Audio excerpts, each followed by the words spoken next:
Oh, yun po pala ang tunay na pagpapala. Mateo 6:33. Basahin niyo po ha pag-uwi niyo para pagpalain po tayo. Kapag po nagpala ang Diyos, spiritual, physical, emotional, financial, bawat bahagi ng ating buhay pagpapalain ng Diyos. Kasi pangako niya yun. Sabi doon sa Mateo 6:33, hanapin muna natin ang salita ng Diyos. Ano yung hanapin? Yung salita ng Diyos ay ating ipamuhay. Kapag sinabi ng Panginoon, huwag kang matakot, anak, ay di huwag kang matakot kasi may Diyos. Pangako niya yun, hindi tayo iiwanan, hindi tayo pababayaan. O, kapag hindi ka natakot at naniwala ka, yun po ang salita ng Diyos. Kapag tayo, yung salita niya ay pinamuhay, mababago ang ating buhay. At kapag binago na yung buhay natin, yung pagpapala ng Diyos ay darating sa atin. Pagpapalain niya yung mga business natin, yung pamilya natin. O di po ba, yung iba naubos ang paninda, why? Masipag silang magtinda. Ay kung sila hindi nagtinda, ay di walang biyaya. Tama? Oo. Ang biyaya ay galing sa Diyos. Siya ang nagbibigay noon. Kaya kung tayo tatamad-tamad, ay hindi nga tayo pagpapalain. Hindi kasi pwedeng umasa doon sa mga bilog-bilog. Umasa ka sa Diyos, ayan, may pag-asa ka, magpapalain ka ng Diyos. Nawa po'y magising tayo sa katotohanan. Ang tagal-tagal ng panahon, tayo ay ginapos na ng tradisyon. Kailan po kayo lalaya sa tradisyon? Babalik na lang si Lord. Puro pa kayo tradisyon. Wala po sa tradisyon ng pagpapala na kay Jesucristo na nagbigay sa iyo ng hininga, buhay.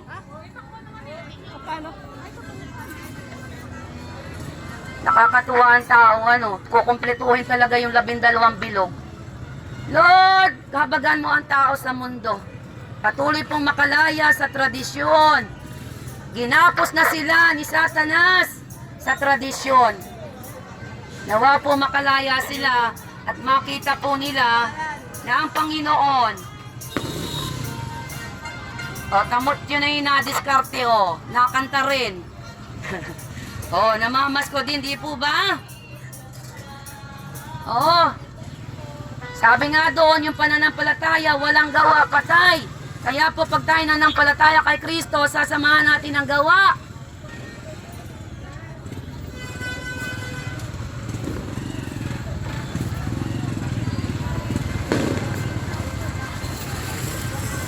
Napakabuti po ng Panginoon, ano?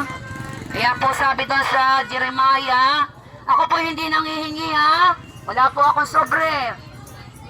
Kung ako po may pera, bibigyan ko yun ng pera. O hindi po nanghingi ng pera. Ang sinasabi ko sa inyo ay salita ng Diyos, walang bayad, katotohanan. Dahil sabi ng Panginoon, ibahagi mo yung katotohanan. Kasi yung katotohanan ang magpapalaya sa atin.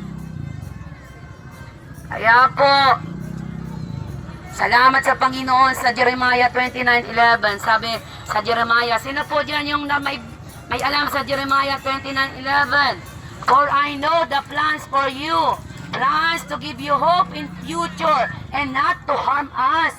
So itong Panginoong Jesus natin, gusto niya na bigyan ka ng bukas, pag-asa, buhay na sagana.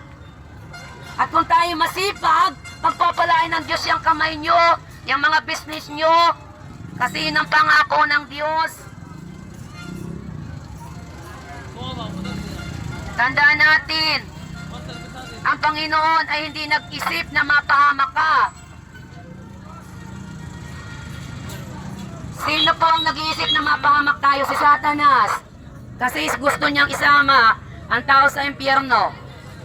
Kaya po mag-isip-isip tayo, Fear God, fear God. Matakot po tayo sa Diyos. Tanggapin natin ang Panginoon. Ang takot sa Diyos ay beginning, umpisa ng katalinuhan buhat sa Diyos. Kaya po tandaan natin, Sabi sa Mark 1:15, para patuloy nating maunawaan, ang utos na salita ng Diyos sa Mark 1:15, mangagsisi kayo at talikdan nyo na ang inyong kasalanan upang hindi kayo mapahamak. Si Jesus Christ po mismo ang nagsasabi, magsisi kayo, lahat tayo magsisi, para tayo ay hindi mapahamak. Dahil ang kaharian ng Diyos malapit nang dumating. Malapit na ang pagbabalik ng Diyos. At lahat po tayo ay haharap sa Diyos. Kung anong ginawa mo, mananagot tayo. Pero once na ikaw ay may Kristo, nakahingi ng tawad, ikaw ay hindi na makukondima. No condemnation for those who trust in God. Hindi na po siya itatapon sa kumukulong asopre na nakasusulat sa Revelation. There is no condemnation to those who accept Jesus Christ as Lord and Savior.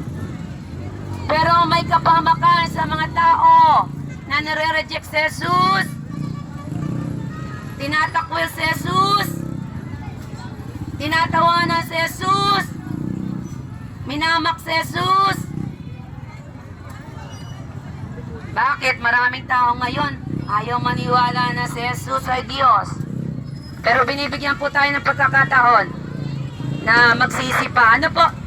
Kaya hindi pa dumarating yung rapture para maligtas pa ikaw at kung sino pa ang gustong iligtas ng Diyos. Sabi po doon, malawak ang daan papunta sa impyerno. Pero ang daan papunta sa langit ay makipot, iskinita, one by one. So ikaw at ako ang pipili. Kapag pinili mo na lumakad sa iskinita na daan, makakamtan mo ang buhay na walang hanggan na mabuting balita na daladala ng Panginoon para sa lahat ng tao. Pumunta si Jesus sa lupa para iligtas ang mga tao, lahat buhay, lahat. Walang pinipili ang Diyos. Maging sino ka man, gusto kanyang iligtas. Pumunta si Jesus sa lupa para hanapin yung may sakit. Eh lahat tayo may sakit. Ano ang sakit natin? Kasalanan. Lahat tayo makasalanan. Sabi sa salita ng Diyos. So ang gagawin lang naman natin, magsisi no? Pero kung ikaw ay matigas ang ulo at ayaw mo magsisi, mangangatwirang ka pa, wala ka namang kasalanan, eh samantalang araw-araw, yung pagsisinungaling mo, kasalanan na yun.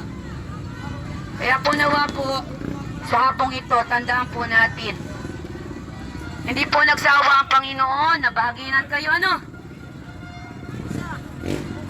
Hindi po nagsawa na may mangaral na salita ng Diyos para iparating sa inyo, mahal kayo ng Lord, come back to Jesus Christ, repent, be born again, para maligtas ang kaluluwa mo.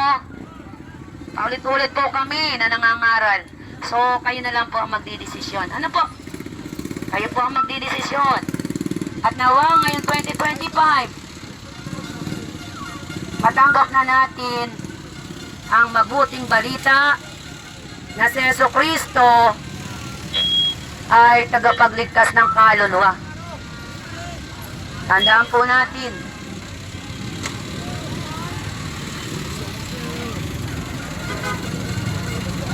At tandaan po natin, bago po ako magtapos, ulitin ko na naman po. Doon sa kabila, nasabi ko na. Pero dahil mahal kayo ng Panginoon, ulitin ko na naman po yung salita ng Diyos dito sa kabilang kanto. Kung gusto natin na maligtas ang kaluluwa, 3 M. Magsisi po tayo.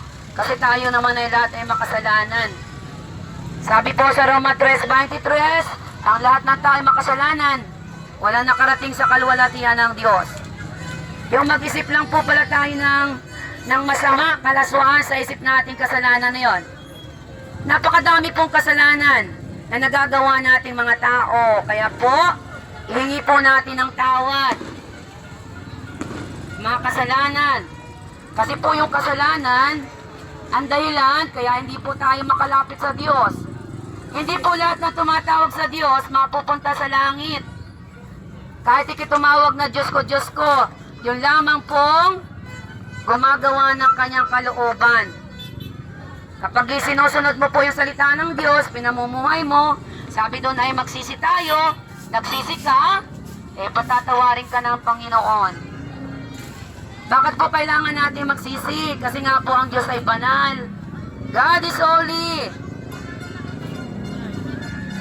Ang Diyos ay banal. So yung mga tao na tatanggap sa Kanya, kailangan mabuhay sa kabanalan. Ano po? Yan po ang Panginoon. Pangalawang M. Manalig kay Jesus Christ. Siya yung namatay, nabuhay, namatay, naghirap sa cross. Siya po yung Savior ng kaluluwa. May kaluluwa po tayo, ha? May katawan. Yung katawan pag namatay, babalik sa alabok. Yung kaluluwa po, kapag namatay ka at may Kristo, babalik sa langit yung kaluluwa mo. Kaya po napakahalaga na yung Espiritu ng Diyos sa iyo at sa akin mabuhay para matsumpong natin. At yung pananampalataya na yon ang magdadala sa atin sa langit. Ano po? Hindi po mabuting gawa. Kasi yung mabuting gawa, kahit gumawa ka ng mabuti, wala ka namang Kristo, paano po? Walang kaligtasan. Once na ikaw ay nanampalataya na kay Kristo, nagsisi, tinanggap siya, doon ka na po mag-umpisa na gumawa ng mabuti. At kapag tayo ay naligtas na, doon po malulugod ang Diyos. Kaya po pananampalataya kay Jesus Christ po, ha? Hindi sa pera, hindi kay president, hindi kay mayor, hindi sa asawa, sa anak, hindi sa bato-bato, rebulto. Jesus Christ is spirit and truth. Sambahin natin siya sa puso, ng buong puso, spirito, kaluluwa.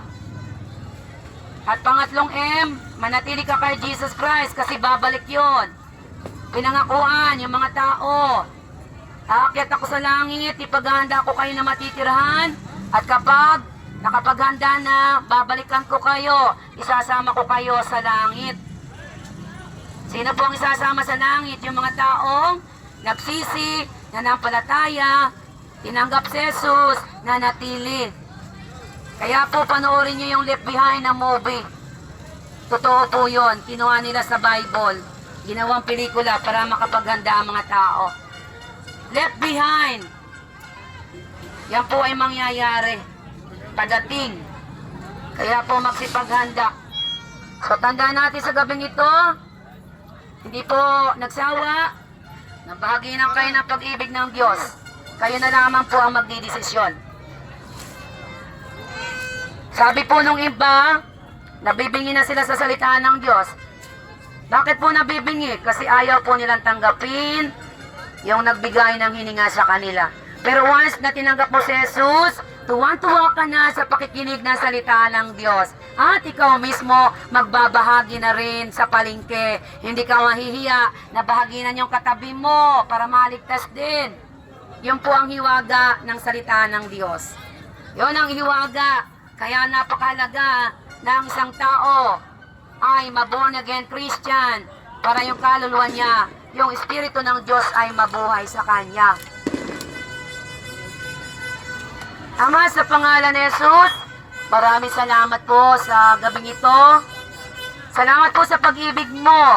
Hindi ka po namimili, mayaman, mahirap, pulubi. Gusto mong mailigtas. Ayaw mo po na mapunta ang tao sa impyerno kaya ka po ipinanganak. Pero ang tao po ang pipili. Kami po'y nangangaral pero hindi ko po sila maligtas. Pero mapalad po kapag ang isang tao ay patuloy na kinilala si Jesus, makakasumpong po siya ng buhay sa langit. Pagpalain mo na po yung mga tao. Salamat po hindi umulan. Tunay na mabuti ka. Kung umulan po, mangangalat ang tao. Pero salamat. Dahil ang sabi mo, ang panalangin ng matuwid, yung pinapakinggan. Loobin mo po na makauwi ang mga tao na safe and sound para po magsama-sama mamaya para magpasalamat na ang Diyos ay pag-ibig. We declare, Lord, ng pagpapala sa mga taong masisipag. Gaganda ang buhay. Pero nawa po, kasama ang Diyos para umasinso. Mas sambahin namin si Jesus, hindi yung mga nilikha niya. Salamat po, Lord. Pagpalain mo na po ang mga tao lakaran na lakaran, yung mga driver, yung uuwi, wala pong maputikuan ng kamay. Nawa po ay walang madisgrasya sa mga paputok. Ingatan mo po ang mga tao mamaya. Pagpalain mo po. At yung pinakamagandang regalo na matanggap nila sa 2025 ay yung mabuting balita ng kaligtasan. Maraming salamat po, Ama. Siliyuhan mo na po ng iyong banal na dugo. Alam ko po na nakatingin ka sa amin dahil ibinabahagi ang mabuting balita. Maraming salamat po, Ama. Lord Jesus, Holy Spirit, sa iyo po ang papuri, pasasalamat. In Jesus' name I pray. Amen. Salamat po sa mga tao. Ingatan po kayo ng Diyos sa pag-uwi. Ang Diyos po ay pag-ibig. Bagamat ayaw niya sa kasalanan, mahal na mahal po tayo ng Panginoon. Salamat po. Jesus love you.